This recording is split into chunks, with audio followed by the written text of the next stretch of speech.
Good morning, students. Hope everyone is staying safe and healthy at home. Don't forget to do your eye exercise every day before watching the video content. Stay safe and have healthy foods and stay home. Don't go outside unnecessarily. So, we are seeing the lesson Atomic Structure in Chemistry for the past two classes. So, we're going to continue with the same lesson. The remaining part of the lesson we are going to discuss today. Before that, let us see some interesting facts. So if you see here, it is possible to get sick or even die from drinking too much of water. Taking too much of water is also dangerous to health, because what happens is the average human body can take up to 2 to 2 liters of water only. If you cross that limit, what will happen? The electrolyte which is present in your body will get diluted. Electrolyte means which is nothing but sodium and potassium which is present inside our body, which is very important for our functioning of our system. So if it's get diluted, it may lead to death also. So we have to maintain some limit while drinking water. If you see, oxygen gas is colorless, but the liquid and solid forms of oxygen are blue in color. So we all know we cannot see the oxygen gas in the atmosphere. It is colorless, because of it we cannot see that. But if you compress the gases, it will reach the liquid state. Followed by, if you compress further, it will reach the solid state. So what happens? The color of it will be changed from colorless to blue color. And finally, around 1% of sun's mass is oxygen. It is present in sun. So let's recap what all we discussed in the last class. So we saw Bohr's model of an atom. So what did we saw in Bohr's model of an atom? Niels Bohr in 1913, he gave an answer for Rutherford's drawback. What was Rutherford's drawback? He was not able to explain the stability of an atom. Rutherford explained that, showing the number of shells, the electrons are revolving around the nucleus, the circular path, that is tertiary circular path called orbits or energy levels. He also named them as K, L, M, N and N, and 1, 2, 3, 4. He named them. Okay. And there was also a limitation. This Niels Bohr model also was applicable only to hydrogen-like atoms. Don't forget that. Followed by, we saw the discovery of neutrons by James Chadwick. He said beryllium and alpha rays react together to give carbon plus neutron. And we saw how to represent an atom. So X is a general symbol we give for an element. So the top one we represent mass number, below we represent the atomic number. We also saw the formulas to calculate the atomic number, mass number and number of neutrons. Atomic number is represented as Z, and number of neutrons or number of electrons will give us the atomic number. Mass number is equal to number of protons plus number of neutrons, and number of neutrons, how will you calculate? Mass number minus atomic number. Mass number, it is denoted as A, atomic number, it is denoted as Z. We also saw the electronic configuration, in which we saw 4 rules. Do you remember Bohr and Bury rule, in which that they gave a formula to arrange the number of electrons in each shell. So what is the formula we followed there? 2n square. So 2n square we follow there, so which gives the maximum number of electrons in each shell. So if you take K shell, the electron capacity is 2, L is 18, M is 19, which goes on. Okay. Followed by, we saw valence electron, that is the outermost electron in an energy level we called as valence electron, and valency is the combining capacity of an element. That is, valency of an element is the combining capacity of an element with other elements. If the valency here, if the valence electron is less than 4, we will take the same as the same value. Valency of an element more than 4, what do? We minus from 8. 8 minus 5, 8 minus 6, we minus and we calculate the valency. And finally, we saw the geometric representation also, which we had in our assignment. Everyone did that very nicely. Very good. Now, let's start today's class. Today we are going to discuss isotopes, isobars, and isotones. So here iso means what? In all the three you are having iso, iso and iso. So iso means same. So here in all these three something is going to be same. Based on that we are going to define what is isotope, isobar and isotone. Is it clear, children? Followed by that we are going to see law of chemical combination and quantum numbers. First we have is isotope. See the definition of an isotope. Isotopes are defined as the atoms of same element. So along with this, see the example also, having the same atomic number but different mass number. See here, see the example here. Can you see? Atoms of same element. So carbon, carbon and carbon, they all are same element having same atomic number. Where is the atomic number present? One which is present below is atomic number. Can you see atomic number 6, 6 and 6? So same atomic number, but the one which is present on the top, mass numbers are different. Can you recognize this? Yes. So here iso means the atomic, iso means same. Which is same here? Atomic number is same for all the same element. Is it clear? But the mass number is different. Another example is for hydrogen. We have here one electron and only one mass number, and atomic number is also 1, means it is protium. One atomic number and mass number is 2, means deuterium.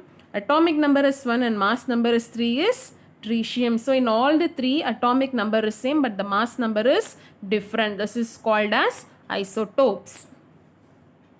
There are two types of isotopes. One is stable isotope, the other one is the unstable isotope.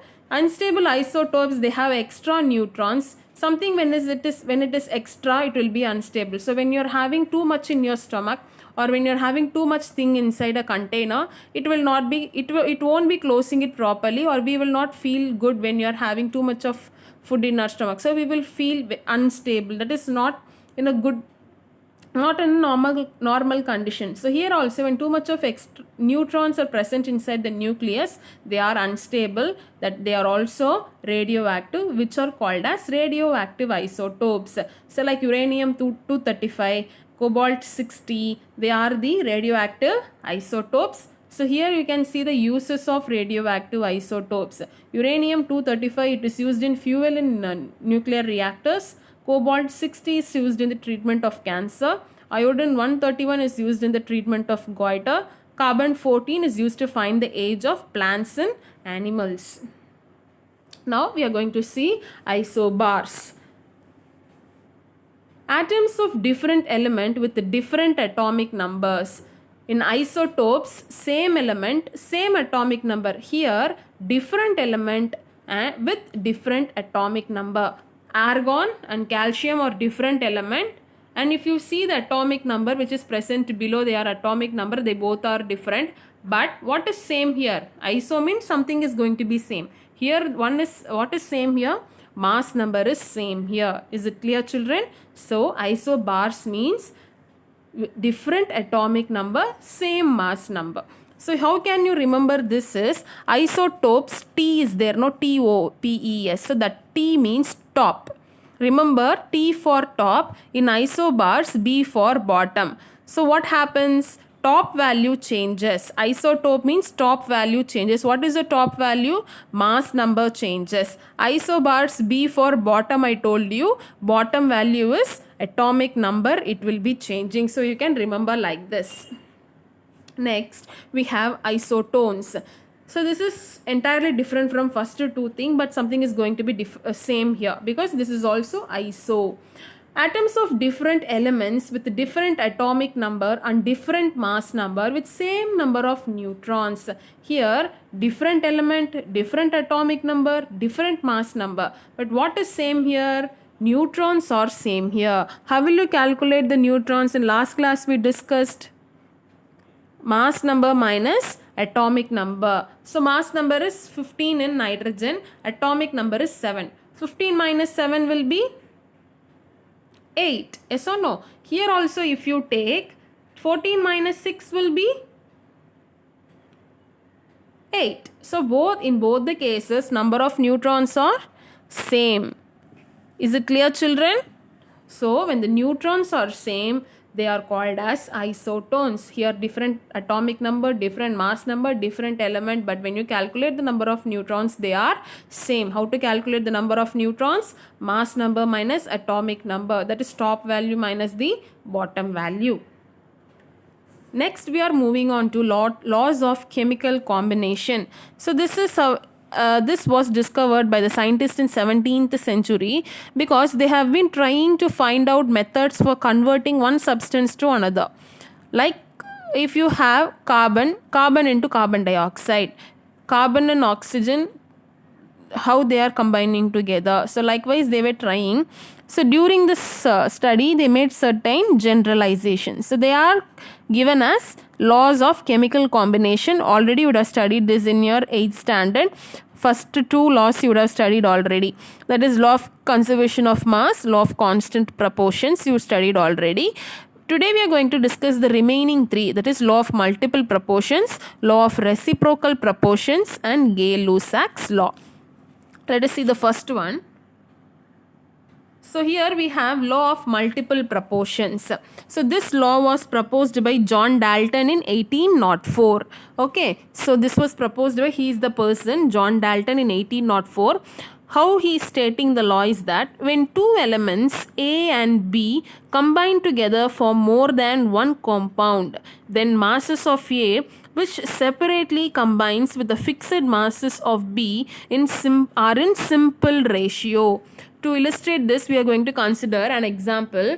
See here, carbon combines with oxygen to form different oxides. So carbon with one oxygen will give you carbon monoxide. Carbon with two oxygen will give you carbon dioxide. The ratio of oxygen in carbon monoxide and carbon dioxide, they are in fixed mass. Like carbon is same. Listen here. Carbon, in both the cases carbon is same. So carbon plus oxygen, carbon plus 2 oxygen. In both the cases carbon is same. So you just leave that. So here if you take and write the ratio for oxygen alone, it is 1:2. Why it is 1:2? 1 oxygen in one case, 2 oxygen in another case. Okay, so if you get this simple ratio, then this is law of multiple proportions. That is when two elements A and B, carbon and oxygen, A and B are carbon and oxygen, combine together to form more than one compound like carbon monoxide and carbon dioxide. The masses of A which separately combines with fixed mass of B. Okay, mass of A is carbon, the fixed mass of B is oxygen. They are in simple ratio. Here the ratio is simple ratio. How will you say that simple ratio? If you get in whole number, then we call it as simple ratio. It is not in decimal, it is not in fraction also. Then we say it as simple ratio. Are you clear? Next. We are moving on to law of reciprocal proportions. So this was proposed by Jeremias Richer in 1792. What he is stating is that if two different elements, listen to the law children, all these laws are very important. Understand carefully.